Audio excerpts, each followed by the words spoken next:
अस्सलाम वालेकुम dear students. आज हम लोग सेकेंड ईयर चैप्टर नंबर 1 हमारे पास एक इम्पॉर्टेंट टॉपिक डिस्कस करने जा रहे हैं, that is known as Gauss's law. इससे प्रीवियस टॉपिक में हमने डिस्कशन की थी बड़ी डिटेल में इलेक्ट्रिक फ्लक्स के बारे में। हमने वहाँ पे देखा था इलेक्ट्रिक फ्लक्स आपके पास असल में क्या होता है, वहाँ पे वेक्टर एरिया हमने देखा था वो क्या होता है।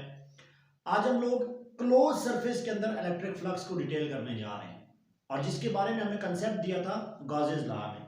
तो ये कंसेप्ट बेसिकली आपके पास कब दिया गया था, इसके लिए जो आपके पास ईयर है वो आपके पास है 1835 और ये किसने दिया था, ये खुद गॉस ने दिया था, बाय गॉस। अब स्टूडेंट्स देखें गॉस लॉ होता क्या है। अगर हम लोग इसकी स्टेटमेंट देखें तो पहले चलिए इसकी स्टेटमेंट लिखते हैं।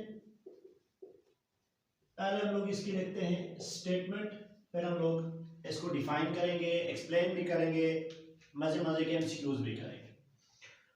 ये क्या कहता है, टोटल फ्लक्स और net flux through any closed surface, through any closed surface is equal to 1 over E naught times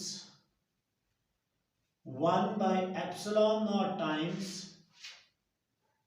the total charge,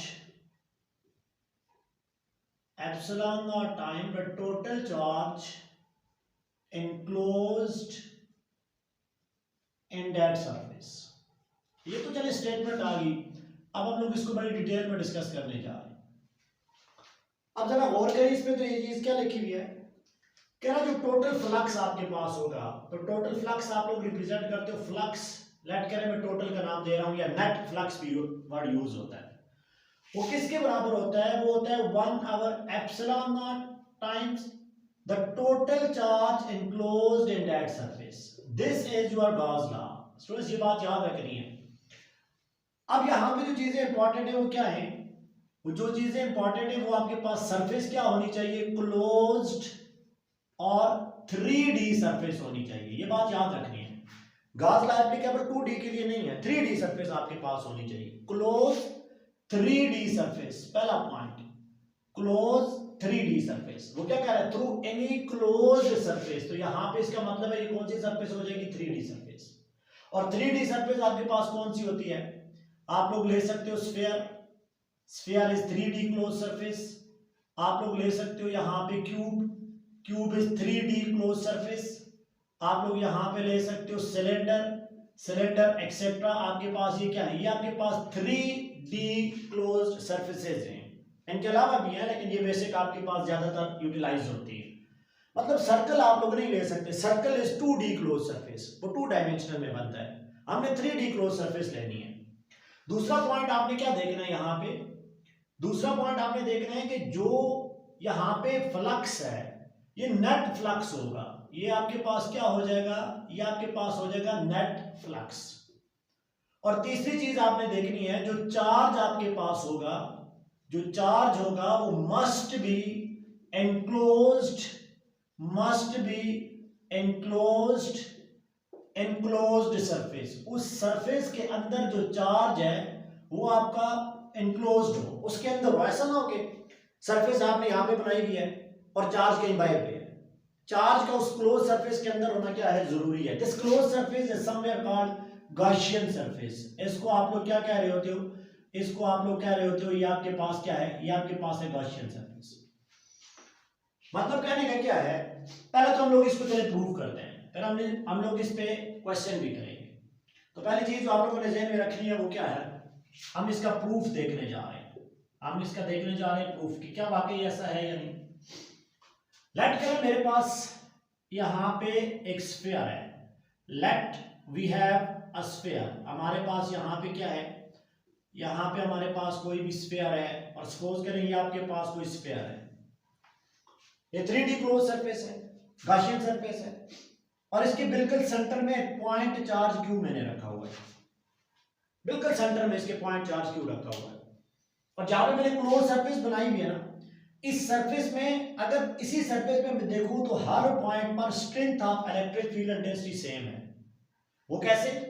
ये चार्ज सेंटर पे रखा हुआ है तो चार्ज का ये वाला डिस्टेंस, चार्ज का ये वाला रेडियस, ये वाला रेडियस, ये वाला रेडियस हर तरफ से सेम है। और आपने पढ़ा होगा कि इस रेडियस पे जो strength of electric field intensity है, जैसे जैसे आप लोग इसके दूर जाते थे स्ट्रेंथ ऑफ इलेक्ट्रिक फील्ड कम होती थी, लेकिन यहां तो आर सेम है ना। अब आर सेम होने की वजह से यहाँ पे इलेक्ट्रिक फील्ड इस सर्कल के ऊपर, ये जो सॉरी इस स्फीयर के ऊपर, क्योंकि ये सेम है तो यहाँ पे ई की वैल्यू क्या है? सेम है। अब मुझे इस चार्ज का टोटल फ्लक्स फाइंड आउट करना है, इस चार्ज की वजह से टोटल फ्लक्स। और हमें पता है इस चार्ज से जो फ्लक्स निकलेगा बाय वो 1 bye E not times discharge होगा, इस चार्ज के 1 बाय ई नॉट टाइम। तो आप सिंपली कह सकते हो इस एरिया का फ्लक्स, इस क्लोज सरफेस में flux Q by epsilon not के बराबर होगा। मेरी बात ही समझ आई? यहां पे अंदर फ्लक्स किसके बराबर होगा? Q by epsilon not, Q by epsilon not. तो आपके पास फ्लक्स हो जाएगा। लेकिन हम लोगों ने ये चीज प्रूव करनी है, तो प्रूव करने के लिए क्या करें? फर्ज करें कि यहां पे आप एक छोटा सा एरिया ले रहे हो, यहां पे लेट करें आप लोग एक छोटा सा एरिया ले रहे हो, बिल्कुल छोटा सा एरिया है, बिल्कुल यहां पे आप लोगों ने एक एरिया ले लिया है। अब अगर आप लोग ये देखें तो ये एरिया आपके पास कौन सा हो जाएगा? ये 3 डायमेंशनल एरिया हो जाएगा। और इस एरिया का अगर आप लोग वेक्टर नॉर्मल ड्रा करें, वेक्टर एरिया, तो वो किधर हो जाएगा? वो तो बाहर हो जाएगा। इसका मतलब है लेट करें ये एरिया 1 है तो ये वेक्टर एरिया क्या हो जाएगा? ये तो 1 हो जाएगा। अब इस एरिया से क्या होगा? इलेक्ट्रिक फील्ड लाइंस और एरिया वेक्टर का एंगल कितने का है? वो तो 90 डिग्री का है। तो हमने पढ़ा हुआ है कि फ्लक्स की वैल्यू क्या होती है? वो होती है ई का डॉट प्रोडक्ट वेक्टर एरिया के साथ। और अगर यहां पे आप लोग डॉट प्रोडक्ट देख रहे हैं तो आपके पास एंगल कितने का है? एंगल तो 0 डिग्री है। तो यहां पे जो फ्लक्स हो जाएगा वो क्या हो जाएगा? वो आपके पास हो जाएगा ई इनटू आपके पास क्या हो जाएगा? A1। ये बात आप लोगों ने याद रखनी है। लेट करें यहां पे मैं कोई और एरिया ले रहा हूं, इसका वेक्टर प्रोडक्ट आपके पास एरिया वेक्टर बाय हो जाएगा। तो यहां से आप लोग देखें इलेक्ट्रिक फील्ड की भी आपके पास क्या हो जाएगी? लाइन या एंगल 0 डिग्री है। यहां पे आप एक और एंगल लें तो इसका वेक्टर एरिया किधर बनेगा? अपवर्ड, और फील्ड के साथ इसका एंगल फिर 0 डिग्री। यहां पे आप लोग एक और एरिया ले लेट करें, ये मेरे पास एरिया था वेक्टर एरिया A3, ये वेक्टर एरिया क्या है? A4। करते करते यहां तक कोई वेक्टर एरिया आपके पास क्या बन रहा है? AN। हर एक के अंदर अगर मैं इस एरिया के अंदर फ्लक्स फाइंड करूं तो यहां पे फ्लक्स क्या हो जाएगा? एरिया 2 के अंदर यहां पे फ्लक्स हो जाएगा, flux at area 2 will be equal to क्या हो जाएगा? E, वो सेम हो जाएगी, और एरिया आपके पास क्या हो जाएगा? A2 और cos ऑफ वही चीज। इसी तरीके से flux through third area EA3, flux through fourth area EA4। अब अगर मैं यहां से टोटल फ्लक्स फाइंड आउट करना चाहूं तो मैं कैसे करूंगा? देखें, the net flux total will be equal to flux through surface 1 plus क्या हो जाएगा? Flux through surface 2 plus flux through surface 3 up to आपके पास क्या हो जाएगा? Flux through surface n। तो आप लोगों को यहाँ पे पता है कि टोटल फ्लक्स किसके बराबर है? ये आपके पास हो जाएगा E n2 A1 प्लस क्या हो जाएगा? E n2 A2 प्लस क्या हो जाएगा? E n2 A3। करते करते आपके पास E n2 AN हो जाएगा। these are always a vector है। और अगर आप लोग यहाँ पे लिखते हो फ्लक्स टोटल तो मैं इसको ऐसे भी लिख सकता हूँ, समेशन ऑफ, समेशन का मतलब होता है इनिशियल वैल्यू 1 से स्टार्ट होके n तक जा रही है, और वैल्यू क्या आ रही है? वैल्यू आ रही है E n2 A, आपके पास क्या है? अब अगर आप लोग देखें तो E कांस्टेंट है यहाँ पे, E through out these two small number of areas, ये कांस्टेंट है। तो E को आप लोग बाहर भी लेके आ सकते हैं। तो आपके पास वैल्यू क्या बनेगी? वैल्यू बनेगी flux total will be equal to E n2 summation of आपके पास जो टोटल एरिया आप क्या हो जाएंगे? सरफेस, दैट इज आपके पास total area of the surface. अब यहां से आप लोगों को स्टूडेंट्स मेरे साथ देना है, आपको पता है electric field intensity due two point charge, इसकी वैल्यू क्या थी? इसकी वैल्यू आपके पास थी फ्लक्स टोटल इक्वल टू, ये वैल्यू थी K Q डिवाइडेड बाय आपके पास क्या था? R square. अगर आप लोगों को याद हो electric field intensity due two point charge, और हमने देखा था electric field intensity in term of Coulomb's law. और ये जो वैल्यू आपके पास है समेशन ऑफ टोटल एरिया, तो टोटल एरिया ऑफ स्फीयर किसके बराबर होता है? ये तो आपके पास बराबर होता है 4 पाई r स्क्वायर के। This is the sphere, area of the sphere. अब अगर आप लोग यहाँ से फ्लक्स की वैल्यू फाइंड आउट करें तो फ्लक्स की वैल्यू क्या आ रही है, के की वैल्यू होती है 1/4 pi epsilon not n2q divided by क्या है r square multiply with 4 pi r square. यहां से अगर आप लोग देखें तो बड़ी आसानी के साथ ये प्रूव हो रहा है, 4 is cancelled out with this, pi is cancelled out with this and r square is cancelled out with this। तो इस एरिया का जो टोटल फ्लक्स होगा वो क्या हो जाएगा 1/epsilon time the total charge enclosed in that surface. और यही तो है आपके पास गॉस लॉ, यही चीज तो आपके पास है गॉसेस लॉ कि किसी भी 3D क्लोज सरफेस में जो टोटल फ्लक्स होगा, जो नेट फ्लक्स होगा, उस charge divided by epsilon not के बराबर हो जाएगा। इसका मतलब क्या है, इसका मतलब है कि किसी क्लोज सरफेस में एनी क्लोज्ड सरफेस, लेकिन क्लोज सरफेस कौन सी होनी चाहिए 3D, ये बात याद रखें। एंड एनी क्लोज सरफेस जो फ्लक्स है वो किस पे डिपेंड करता है, इट विल डिपेंड्स अपॉन, ये सिर्फ डिपेंड करेगा चार्ज के ऊपर। ये किस पे डिपेंड करेगा, चार्ज के ऊपर। And will not depends upon, ये किस पे डिपेंड नहीं करेगा, नॉट डिपेंड अपॉन, ये डायमेंशन पे डिपेंड नहीं करेगा, साइज पे डिपेंड नहीं करेगा, शेप पे डिपेंड नहीं करेगा। बस क्लोज शेप अगर 3D है तो फ्लक्स हमेशा आपके पास क्या आ जाएगा, वो आ जाएगा 1/epsilon0 q into q times आपके पास फ्लक्स आ जाएगा through any close surface. Student समझ है ना, क्लोज सरफेस का क्या मतलब है वो चीज भी आप लोग देख लें। कि सपोज करें ना कि अगर आपके पास यहां पे वो बात करें किसी क्यूब की, लेट करें यहां पे आप लोग किसी क्यूब की बात करें। अब मैं एमसीक्यूज की तरफ आ रहा हूं। यहां पे आप लोगों ने किसी क्यूब को लिया हुआ है, ये आपके पास कोई सपोज करें क्यूब है, और ये क्यूब कौन सी होती है, क्यूब हमेशा होती है 3D क्लोज सरफेस, हमने वहां पे लिखा हुआ भी, और बिल्कुल इसके कहीं सेंटर पे कहीं चार्ज आपके पास रखा हुआ है क्यूब। तो वो कहेगा आप लोग फ्लक्स बताएं through that cube, sorry flux बताएं आप लोग इस क्यूब में, flux total flux and this cube, इस क्यूब में टोटल फ्लक्स बताएं इस चार्ज की वजह से। तो यार हमें पता है गॉस लॉ लगा लें, तो गॉस लॉ क्या कहता है 1/epsilon0 time the total charge enclosed in that surface. Clear है मेरी बात, मतलब इस टोटल क्यूब के अंदर जो फ्लक्स होगा वो क्या हो जाएगा, वो तो डायरेक्ट आपने गॉस लॉ लगा दी। लेकिन अगर वो ये चीज के फ्लक्स मुझे इस एक साइड का चाहिए, एक साइड का फ्लक्स चाहिए, अब आप लोगों ने ट्रिक्स यूज करनी है, थोड़ा सा दिमाग लगा लेना है।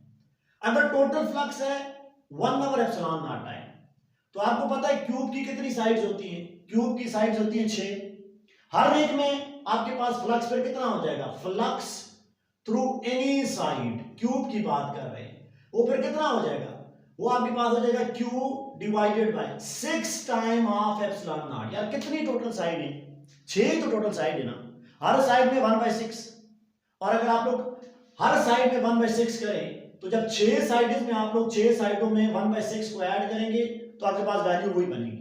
समझ आ रही मेरी बात की। यार देखो ना, एक साइड में क्या हो जाएगा, आपने देख लिया टोटल साइड, तो टोटल साइड अगर आपके पास है 6, तो आपका फ्लक्स क्या हो जाएगा, आपका फ्लक्स हो जाएगा Q by 6 time epsilon not. Clear हुआ मेरी बात, मतलब अगर आपके पास वो बात करें कि आप इसको प्रूव भी कर सकते हैं, देखिए टोटल फ्लक्स आप लोग ऐड करें, हर साइड में कितना है, हर साइड में फ्लक्स हो जाएगा Q by 6 time epsilon not. तो आपके पास अगर मैं करूं flux through side 1 plus flux through side 2, flux side 3 पे, फ्लक्स साइड 4 पे, फ्लक्स साइड 5 पे, और फ्लक्स साइड 6 पे, तो अगर हर एक को आप लोग ऐसे लिखें Q divided by 6 time epsilon not plus Q divided by 6 time epsilon not plus Q divided by 6 time epsilon not, फिर Q divided by 6 time epsilon not, और फिर Q divided by 6 time epsilon not.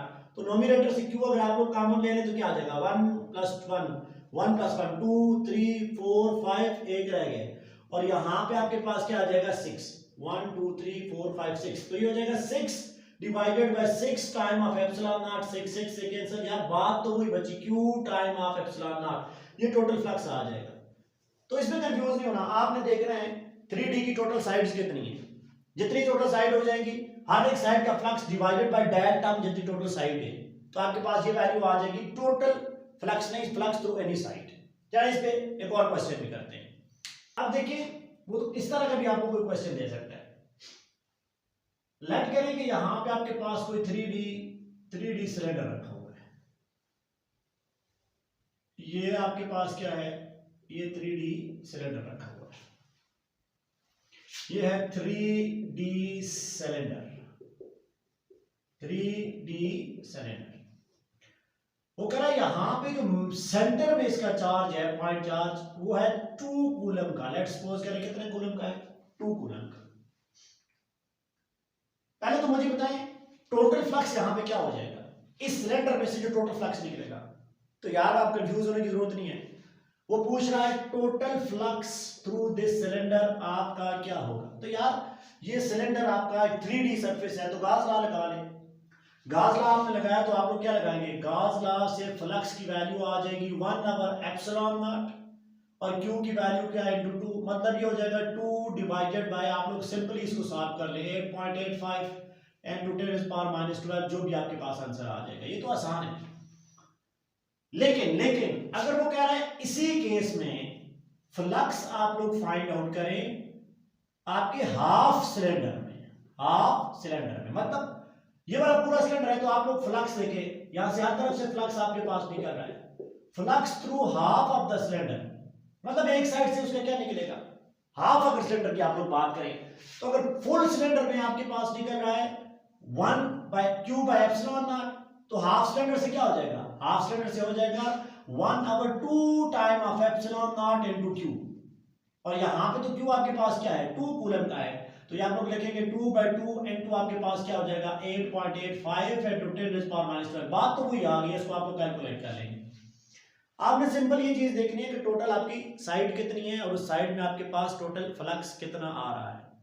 अब वो आपको ऐसे भी confuse कर सकते हैं। देखें वो क्या, लेट्स सपोज करें कि आपके पास यहां पे चार्जेस हैं, लेट्स सपोज करें आपके पास ये कोई सर्कुलर स्फीयर है, यहां पे चार्ज रखा हुआ है 4 कूलम का। तो बताएं आपके पास फ्लक्स आपका इस क्लोज सरफेस में टोटल फ्लक्स कितना होगा। तो कंफ्यूज नहीं हो जाना। हमने क्या पढ़ा है, हमने पढ़ा charge must be enclosed in that surface. यहां पे तो चार्ज इनक्लोज्ड ही नहीं है यार, ये चार्ज ही बाहर रखा हुआ है, इस सरफेस के अंदर होता तो चले कैलकुलेट कर लेते। अब चार्ज सरफेस के बाहर है तो इसका मतलब है यहां पे फ्लक्स ऑटोमेटिकली क्या आ जाएगा, 0 आ जाएगा। बिकॉज अगर आप लोग लगाएं 1/ε0 टाइम इनटू Q, तो Q तो 0 है, because this Q must be enclosed in that 3D surface. तो यहां पे तो वो इनक्लोज्ड ही नहीं है, तो यहां पे फ्लक्स क्या आ रहा है, यहां पे फ्लक्स आ रहा है 0। और अगर बाद दफा ऐसा भी होता है, ये क्वेश्चन नंबर 4 में आप लोग देख लें, अगर आपके पास कोई ऐसी आपके पास कोई लेट्स सपोज करें कोई स्फीयर है जिसमें यहां पे Q1 भी रखा हुआ है और Q2 भी रखा हुआ है। लेट करें हम लोग यहाँ पे इरेगुलर एरिया बना रहे हैं, रेगुलर नहीं बना रहे, सपोज करें कुछ एरिया आपका इस तरह का है और अब दो चार्जेस हैं। अब दो चार्जेस हैं तो फ्लक्स आपका क्या हो जाएगा, flux total in this case will be equal to 1/ε0 time Q1 plus आपके पास क्या हो जाएगा Q2। तो ये भी आसान है, सिंपली आपने चार्जेस को क्या कर लेना है, ऐड कर लेना है। तो जब आप इसको ऐड करेंगे तो आप इसको अपनी आसानी के लिए लिख सकते हो 1/ε0 टाइम द कैपिटल Q आपके पास आ जाएगा with summation of all the point charges Q1 plus Q2 plus Q3। लेकिन एक चीज याद रखनी है, जैसे कि हमने यहां पे किया, चार्ज को हमने सेंटर पे रखा है, पहले ये चीज आपने याद रखनी है। और आपको जितने भी वो क्वेश्चन देगा वो चार्ज की सिमेट्री को बिल्कुल आपके पास एक कंटिन्यूस सिमेट्री से वो देखेगा, उसकी सिमेट्री बड़ी बेहतरीन करके रखेगा, सेंटर में होगा ज्यादातर। क्योंकि अगर चार्ज थोड़ा भी डिस्प्लेस हो गया तो फिर आपको सिमेट्री में कुछ कैलकुलेशन करनी पड़ेगी जो बहुत ज्यादा मुश्किल काम है। तो आप लोग ये चीज देखें कि जब आप लोग गाउस लॉ लगाते होते हैं तो गाउस लॉ में आपकी सिमेट्री बेस करती है, लेकिन आपके कोर्स तक जो क्वेश्चन है वो हमेशा इसी तरीके से आएंगी। बस आपने जो चीज वहां पे रखनी है, जैसे हमने क्यूब में देखा, क्यूब की हर साइड में फ्लक्स कितना है 1/6 टाइम ऑफ ε0 इनटू Q, जो Q वहां पे सेंटर में रखा हुआ है, और फिर टोटल में आपके पास वही वैल्यू आ जाएगी। सिलेंडर की बात करें तो सिलेंडर हो, आपके पास स्फीयर हो, क्यूब हो, जो total flux through any 3D closed surface is always 1/ε0 time the total charge enclosed in that surface। ये चीज आपने याद रखनी है। ये आपके पास एक आसान सलाह है कि आपके पास गॉसियन सरफेस आप लोग बनाएं, अगर आप लोग कंस्ट्रक्ट भी करें तो ज़हन में रखें वो 3D होनी चाहिए और उसके अंदर चार्ज इनक्लोज्ड होगा, तभी आपके पास वहां पे इलेक्ट्रिक फ्लक्स फाइंड आउट होगा। बड़ा आसान सा क्वेश्चन है, हमने कुछ एमसीक्यूज भी किए हैं, इसी तरह के आपके पास एमसीक्यूज आते होते हैं। बस इस चीज़ को आप लोगों ने ज़हन में याद रखना है, थोड़ा सा इस पर प्रैक्टिस करें। उम्मीद है आपको समझ आई होगी। थैंक यू, अल्लाह हाफिज़।